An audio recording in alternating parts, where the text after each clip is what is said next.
In this part, we are going to design the post section. In here, you can see that we have multiple components, like for example, the user profile, the user full name, when the post was created, and then here on the right, you have these options. If you click in here and you are the post owner, you're going to get just two options, which are the set as private and also delete post. But if the post is not yours, then you're going to get another option to report this post. Then down here, you are going to have the post content. Like for example, here in this case, it's just a text, but you can also have images. Then below you have the like icon, the number of likes. You have the comment, number of comments, and also if you have favorited this post. Then down here, you have the add comment section where you get to type some text, click the comment button, and a comment is going to be added to this post. Let us go to Visual Studio and create this section. Now in Visual Studio, you need to navigate to the index.c#html. And in here, we have already created the stories and also the post placeholder for what do you have in mind and also the post pop-up. So I'm just going to collapse this div.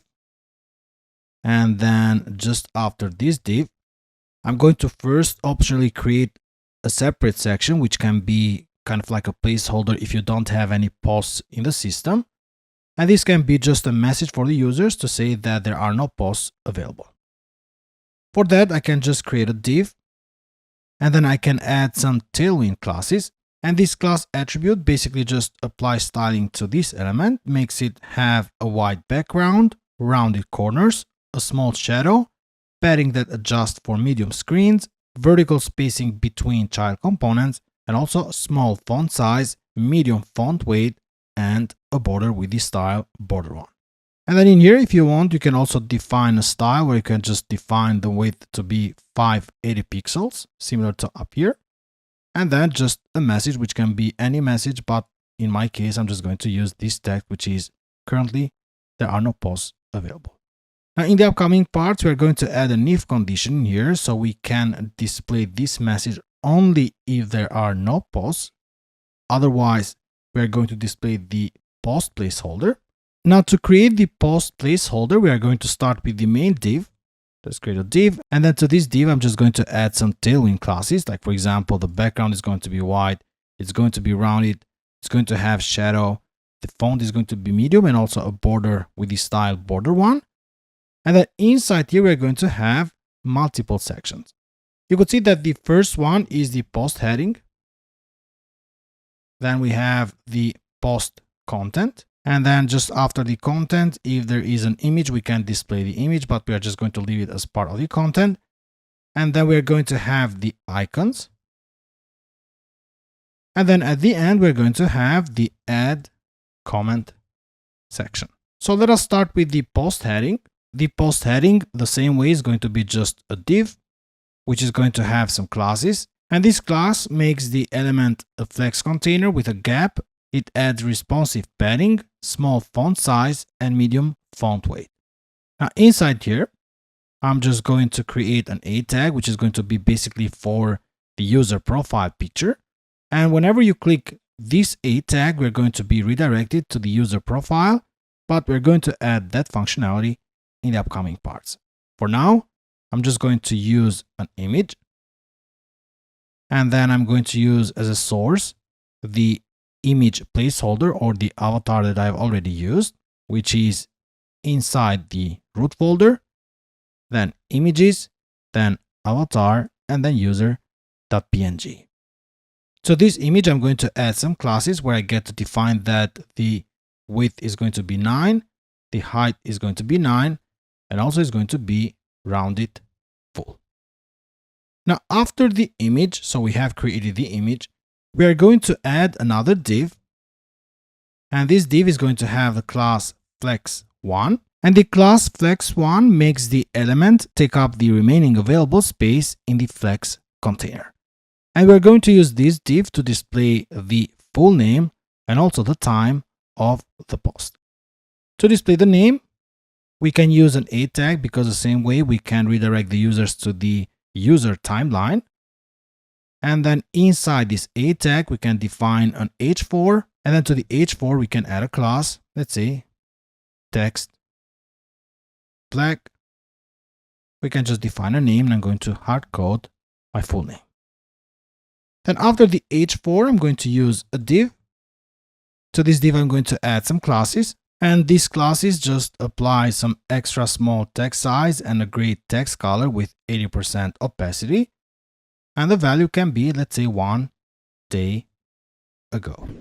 So what we wrote in here is about the first part that we see in here, the profile picture and all this stuff. Now we need to create the 3 dots. To create the 3 dots, we are going to create another div. Let us create this div. I'll just type div. And then I'm going to give a class of margin right 1. Then I'll just add a minus in here. And this basically applies a negative right margin. Then inside this div, we are going to have a button. And this button is just going to have the 3 dots, which when you click, you get that form or that pop-up where you have the options. So let us define in here the type to be a button. And then let us add some classes where we define the width and height. And then inside this button, I'm going to use an icon. To this icon, I'm going to add the class text XL. And the icon is going to be an ellipsis horizontal. Now, after the button, we are going to create another div. And this div is going to have a width of 245 pixels. And then here we are going to use the UK dropdown attribute. And this is going to configure a dropdown in the UI kit framework to appear at the bottom right position. It uses a scale up animation from the top right origin. It animates out when closing and opens on click. And here for each option, we are going to define a form because whenever we click these options, we want to make a request to one of the actions within a controller. So for that, we just define the form now. And then in the upcoming parts, we're going to define the controller and the actions that we want to call. And we said that if the post is not yours, then you are going to get a report option. Otherwise, you're going to get the set as private and delete post. So let us start with the first one, which is report. We have the form. Inside the form, we're going to have a button, which of course is going to have the type submit. And to this button, we are going to just apply a light red background on hover with higher priority, and also include styles from the icon link class. Inside here, we are going to have an icon where we are going to define a class, and the icon is going to be the flag outline icon. Now let us create the other one.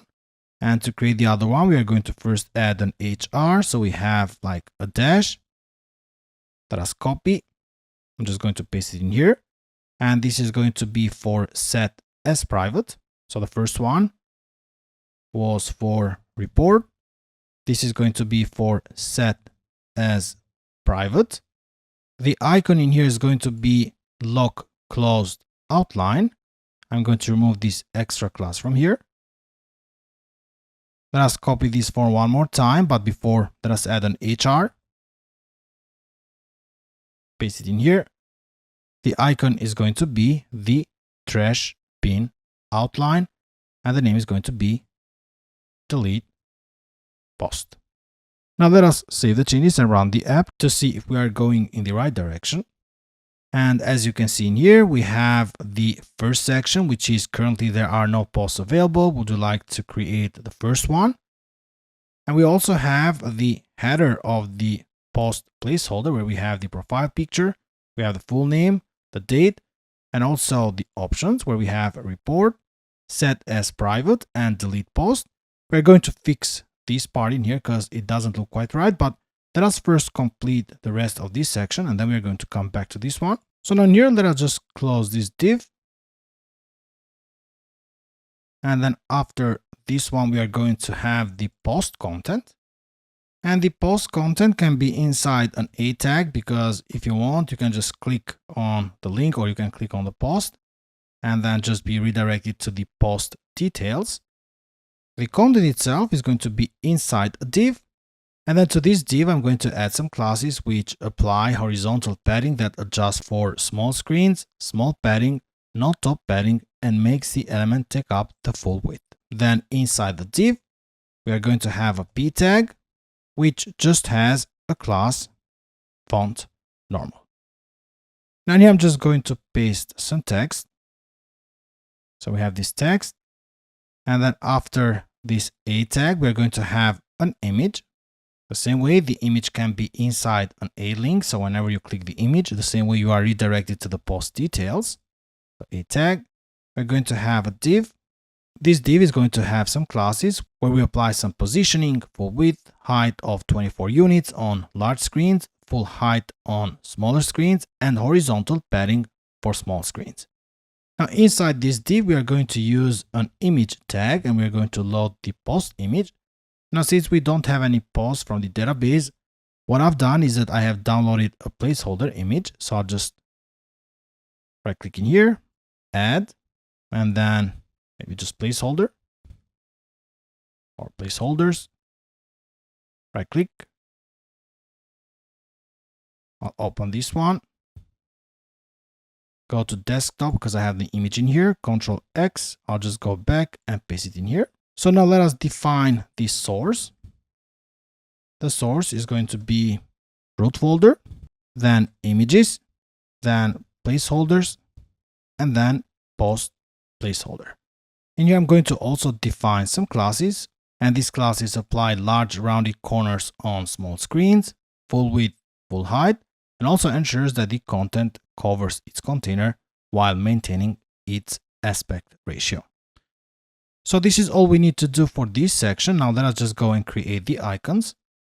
For that, in here, we're going to create another div. This div is going to also have some classes, and these classes apply padding that adjusts for small screens, a flex layout, center alignment of items, a gap of 4 units between items, extra small text size, and medium font weight. And then in here, we're going to have 3 divs. The first div is going to be for the like button. The second div is going to be for the comment. And the third one is going to be for the favorite icon. Let us start with the first div. Now inside the first div, I'm going to have a div. And this div is just going to have some classes. And the classes are going to be the flex, item center, and I'm going to put a gap of 2.5 between the items. We have 2 because we have the icon and also the number of likes. So let us first create the icon, and I'm going to put the icon inside an a tag. To the a tag, I'm going to add some classes, and this class definition here applies styles from the button icon. It defines that the text color is going to be red and also a light red background. Now inside the a tag, I'm going to create an icon. Similar to all the icons, I'm going to give it the class text large.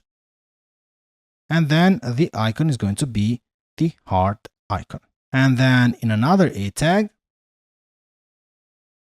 with an href of just a hashtag, I'm going to define the number of likes, let's say 24. Now before we go to the second div, let us just remove this extra div in here.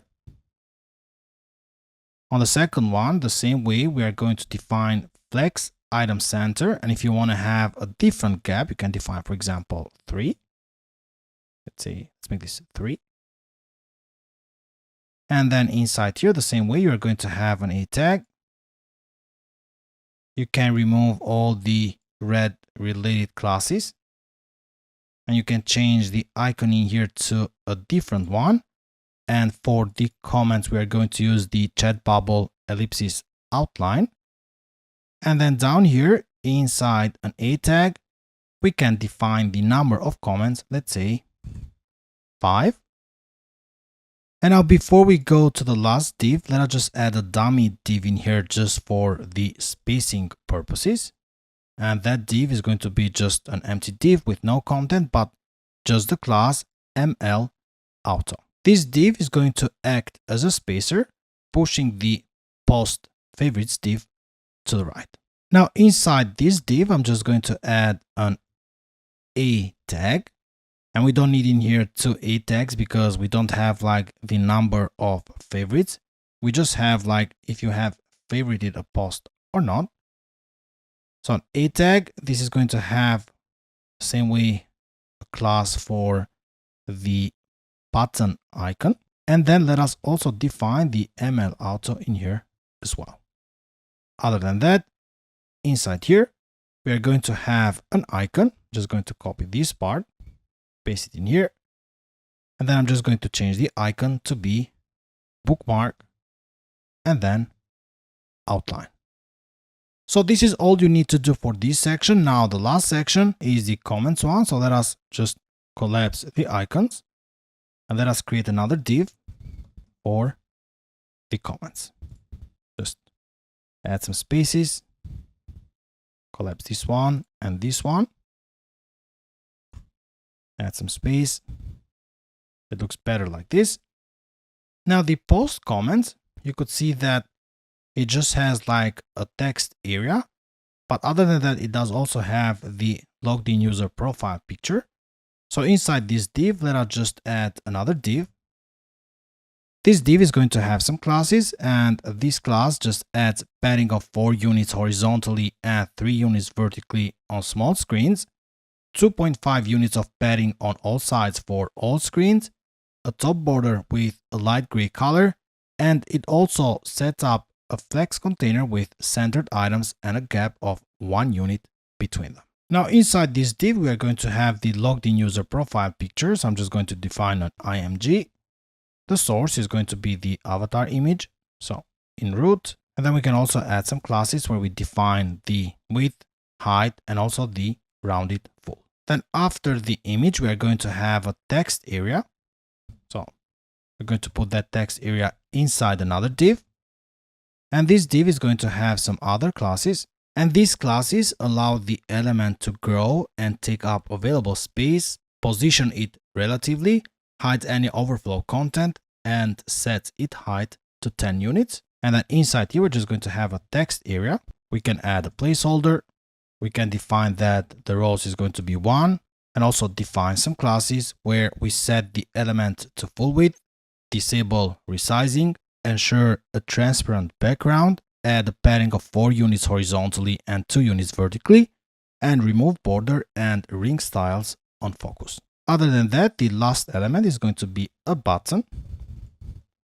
And this button is going to also have some classes where you just set the text size to small, you make the element fully rounded, you add a padding of 1.5 units vertically and 2.5 units horizontally, and give it a secondary background color. Let us name this button just comment. Now let us save the changes. And I'm just going to run the app to see if everything is loading as expected. Now in here we can see that we have the post placeholder. We have the text, we have the placeholder image, the icons, and also the add comment section. But if we go to the options in here, you can see that even though we get the options, this styling is not quite right.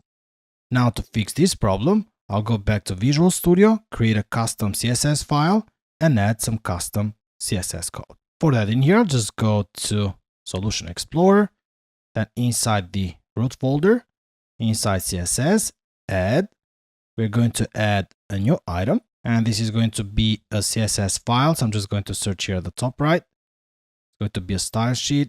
I'm going to name it site.css and then click the add button. Let us add some code to the body, and to the body, we're just going to add a margin bottom of 60 pixels. So the HTML itself, we're just going to add a font size of 14 pixels and also a position and a mean height of 100%. And for the post options, we're going to add this code.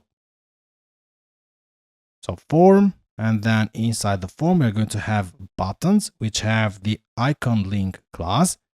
We're going to add some padding. We're going to enable flexbox. We're going to align items in the center, so vertically center the content.